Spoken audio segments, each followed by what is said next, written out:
When using WPS spreadsheets to process data, sometimes we need to catch part of the data from a series of numbers.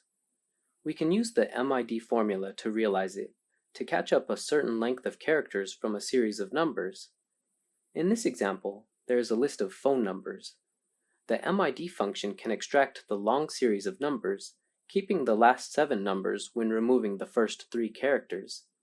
Select cell D2 and click the Insert function to pop up the Search for a Function dialog. Choose the MID formula in the dialog and click OK to insert the MID formula in the target cell. Then we can see the Function Arguments dialog. There are 3 arguments in the MID formula: text, startNum, and numChars.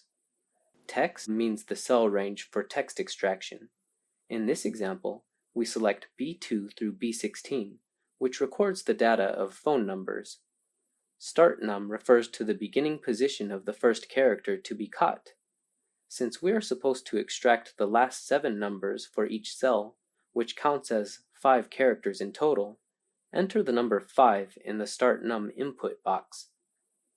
The argument numChars stands for the length of text contents that we want to extract. In this example, the amount of characters, including the symbol minus, is 8 in total. Therefore, we need to enter the number 8 into the numChars input box. Click OK to finish. Place the cursor at the bottom right corner of cell D2 until the symbol plus presents. Drag it to autofill the rest of the target cells.